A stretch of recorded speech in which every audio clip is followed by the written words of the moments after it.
Hello les grognards, on se retrouve pour une nouvelle vidéo de Cards.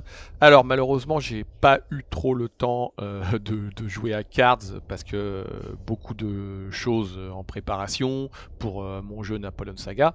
Mais je voulais quand même vous montrer un deck que je trouve très marrant. Et puis du coup, il faut que j'arrive rang 1 en quelques jours, donc va falloir que je me bouge les fesses. Donc le jeu en fait est un jeu qui existait déjà, un japonais américain qu'on appelle vol expérimental, Experimental Fly.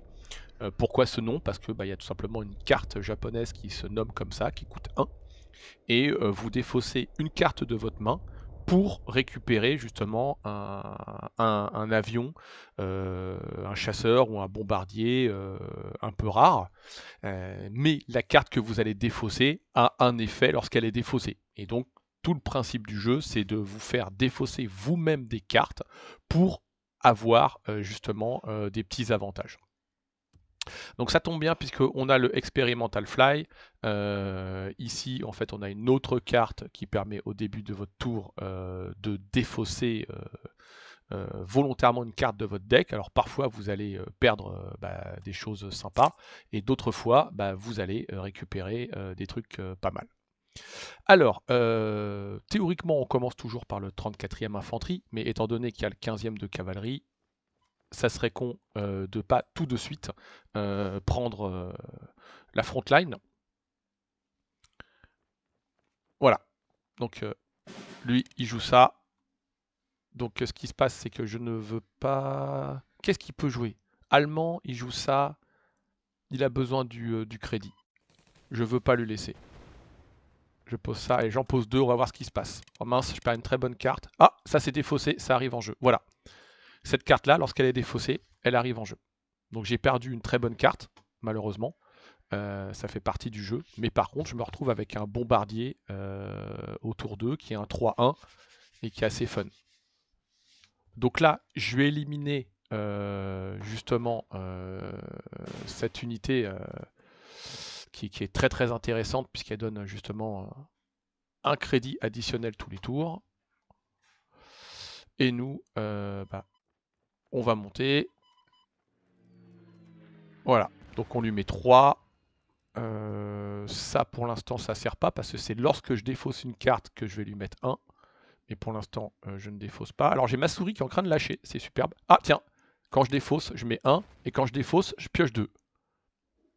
Alors certes je perds des cartes mais je lui mets un point de dommage supplémentaire et j'ai pioché 2. Donc il va venir sur le bombardier, il n'a pas le choix. Il n'a pas le choix, il n'a pas le choix. Alors je vous montre justement ce qu'il en est. Donc je joue ça, on me dit quelle carte vous voulez défausser. Moi je réponds celle-ci. Voilà, donc elle arrive en jeu et je pioche une carte. Hop. Ensuite, je pose ça pour détruire son bombardier sans avoir à utiliser mes infanteries qui peuvent mettre 4 et ça le fait descendre à 12 très rapidement. Mince, c'est dommage, c'est dommage. Alors ça arrive, hein. C'est un jeu où il faut pas avoir peur de perdre ses cartes hein, parce que malheureusement ça fait partie du jeu, ma pauvre Lucette. Ok, bon bah il joue un classique. Un classique, un classique. Donc là, on va faire ça. Voilà, comme ça en même temps. On lui met 2, on dégage tout. Il reste 1 pour abîmer ça. On est létal au prochain tour. Ah oui, hop. Et du coup je pioche. Oh là là, c'est magnifique. C'est magnifique. J'ai pioché, j'ai posé. Donc là, il lui reste plus que 6 points de vie. Il va falloir qu'il réagisse. Ouais. Mais bon, c'est pas suffisant. C'est vraiment pas suffisant. Ça sent l'abandon, messieurs. Que se passe-t-il dans l'espace? Ok, donc il décide d'abandonner. Mais voilà. Donc voilà, petit jeu rigolo. Et encore, ce n'est qu'une variante en fait des cartes qui sont sorties. Puisque l'intérêt de jouer américain est de jouer en fait une autre carte qui est assez fun, que je vais essayer de vous montrer dans quelques instants lorsque ces options qui sont de plus en plus longues à quitter le jeu disparaissent. Alors, j'ai ma souris qui est en train de mourir en direct live, c'est beau. Donc voilà, je vais aller dessus. Supply chain, voilà, c'est cette carte-là. Je vais essayer de vous la... Voilà, ouais, vous voyez comme quoi ma souris déconne vraiment, j'en suis désolé. Donc quand cette carte en fait est défaussée, vous piochez 2 copies de celle-là qui vont avoir que un coût de 1. Donc l'intérêt, c'est que lorsque vous défaussez cette carte, bah, vous perdez rien et vous perdez euh, que la version à 2 et vous récupérez 2 à 1 au niveau des coûts qui vous permettra après de piocher ou même si elle est encore défaussée, justement bah, de pouvoir défausser les cartes qui sont faites pour et pas les bonnes cartes puisque vous récupérez 2 copies de supply chain, donc les probas de défausser une carte de votre main augmentent encore et voilà, donc petite combo qui se met en place assez rapidement. L'américain aussi, c'est important de jouer ça, hein. Alors je le joue en 2 ou en 1, je le joue en 1 dans cette version. Je joue que en 1. Il est 4-2, mais surtout il suppresse. Donc ça c'est très très très pratique. Et ensuite, bah, c'est tout, c'est tout, c'est tout. Je joue vraiment les 3 supply chains dont j'ai besoin. C'est pratiquement un mono-jap avec des cartes comme celle-ci qui coûtent 1, qui permettent d'aller très très vite. Celle-ci que je joue en 3 exemplaires, celle-là en 3, pas le choix, ça pour mettre des points de dommage, j'en joue 2. Mais après, si vous préférez, c'est des réglages sur les cartes que vous allez utiliser en dessous.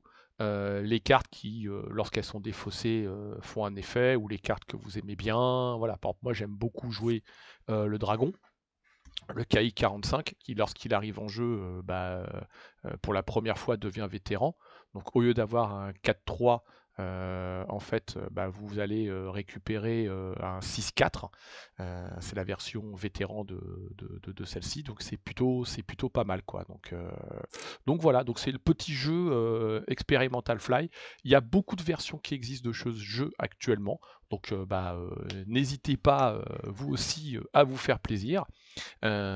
Sachant que si vous voulez contrer le Experimental Fly, il faut jouer les cartes qui mettent un point de dommage à tout le monde. Donc il y en a chez le russe, il y en a chez le japonais, il y en a une chez l'américain maintenant, qui permet soit de réparer tout le monde, soit de mettre un point de dommage à tout le monde, qui est une carte qui est très très intéressante et qui commence à être énormément jouée. Elle est où? Elle est où? Elle est où? Celle-là, voilà. Supply Priority, parce que elle est assez polyvalente au niveau des decks génériques, ou alors elle sert pour les jeux qui ont des decks avec des blindés ou des avions qui ont une grosse endurance, ou ceux qui sont un côté anglais à côté, soit en majeur, soit en secondaire au niveau de la nationalité, pour pouvoir réparer tout de suite un peu tout. Donc cette carte, il ne faut pas la sous-estimer, bien au contraire, elle est ultra chiante. Donc voilà, c'était le petit deck que je voulais vous montrer, justement, que j'ai appelé Experimental, hein, tout bêtement. Mais il y a encore plein de choses qui sont à faire. Et justement, je vais en profiter puisque voilà, il y a une carte qui vient de revenir dans le format et dont le texte a changé. C'est Wolfpack, qui normalement avant faisait défausser une carte à l'adversaire et l'empêchait de piocher, donc c'était ultra fort. Là, elle est revenue dans une version, vous renvoyez une carte dans la main de votre adversaire et il se défausse d'une carte. Donc bah, s'il n'a pas de carte, l'unité qui remonte est défaussée. S'il a peu de cartes, ça va l'embêter.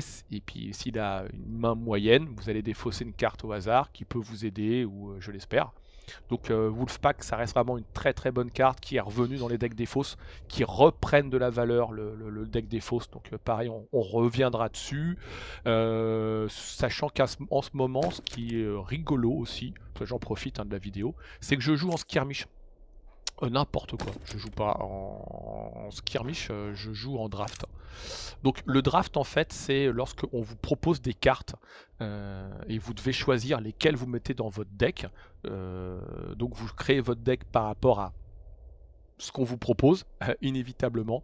J'ai choisi pour rigoler une option allemand-allemand, c'est-à-dire que des cartes allemandes. Et je me suis retrouvé avec une petite idée en faisant ça, que j'ai trouvé assez rigolote. Pour l'instant, j'ai joué qu'une seule fois, j'ai eu une victoire. Donc le principe, c'est que vous allez essayer de récolter 7 victoires en 10 matchs maximum, parce qu'il y a 3 fois vous avez le droit de perdre. Et plus vous montez haut, plus vous allez débloquer des bonus, dont des boosters, des cartes un peu dures à avoir. Donc c'est un format qui est très très intéressant pour bien comprendre les cartes et comprendre leurs effets. C'est un autre mode d'entraînement. Et puis ça permet de changer un petit peu de la version normale, d'être en totale égalité avec votre adversaire, puisque vous avez accès à toutes les cartes du jeu dans le mode draft, et pas seulement les cartes que vous avez. Donc c'est une option que je conseille aux gens pour s'entraîner. C'est très très bien. Je ferai une petite vidéo sur le draft justement. Voilà, et eh ben écoutez, merci tout le monde. À bientôt et bon week-end les grognards.